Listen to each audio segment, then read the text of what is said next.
Bismillahirrahmanirrahim. Assalamualaikum warahmatullahi wabarakatuh. Bertemu lagi bersama saya Dede Ridwana, tutor materi di PKBM Bina Pandu Mandiri Ciamis. Semoga semua warga belajar di PKBM Bina Pandu Mandiri Ciamis selalu diberikan kesehatan, kelancaran dalam berbagai hal, dan bisa menggapai apa yang selalu diinginkan.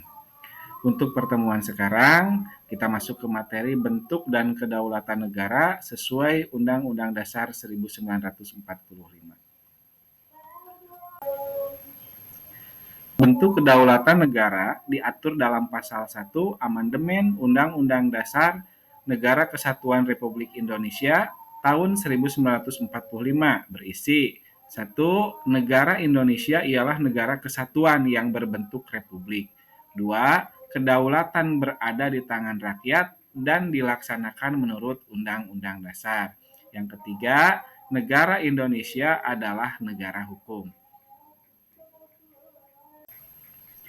Jika pada pasal 1 disimpulkan, ada 3 pengertian mengenai negara Indonesia. Yang pertama, Indonesia adalah negara berbentuk republik, yang mana kita ketahui kita ini dikenal dengan Republik Indonesia. Yang kedua, Indonesia adalah negara kesatuan, ya, kesatuan, negara kesatuan Republik Indonesia sering disingkat dengan istilah NKRI.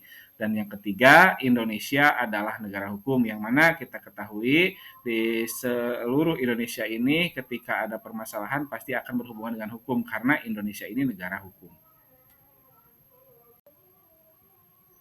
Bentuk negara adalah kesatuan atau serikat berdasarkan pasal 1 ayat 1 Undang-Undang Dasar 1945 dinyatakan bahwa negara Indonesia ialah negara kesatuan yang berbentuk republik. Undang-Undang Dasar 1945 menghendaki bentuk negara kesatuan dengan sistem desentralisasi.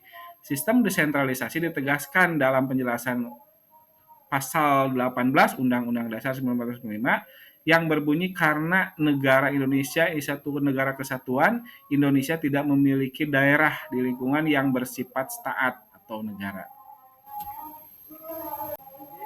Pada sidang BPUPKI pada tanggal 10 Juli 1945, para pendiri negara kita sempat mempertimbangkan bentuk negara kerajaan atau disebut dengan istilah monarki dan negara tidak berbentuk. Menurut Muhammad Yamin, pilihan bentuk republik dapat membentuk negara Indonesia diakui dan dihormati oleh dunia internasional. Dengan terjadinya perdebatan mengenai bentuk negara, akhirnya diadakanlah pemungutan suara. Seperti sekarang ya, kalau ada pemilu, ini juga sama untuk menentukan kesatuan negara kita dulu. Yang pertama, memilih bentuk negara republik mendapatkan 55 suara. Yang kedua, memilih bentuk negara kerajaan 6 suara. Yang ketiga, memilih bentuk lain ada 2 suara. Jadi yang menangnya itu yang memilih bentuk negara republik. Sistem pemerintahan, yaitu sistem yang dimiliki suatu negara dalam mengatur pemerintahannya.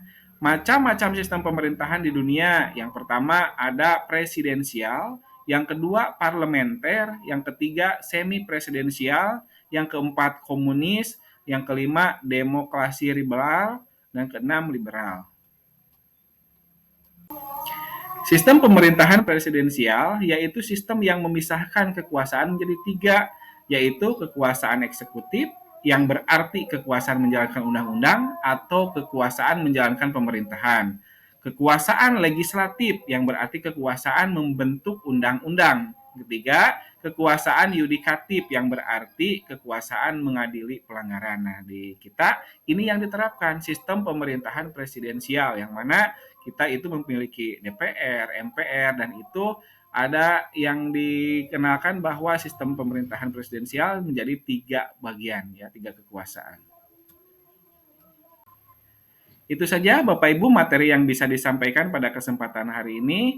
Jangan lupa untuk mengerjakan penilaiannya supaya nanti Bapak Ibu mendapatkan nilai yang maksimal. Itu saja akhir kata. Wassalamualaikum warahmatullahi wabarakatuh.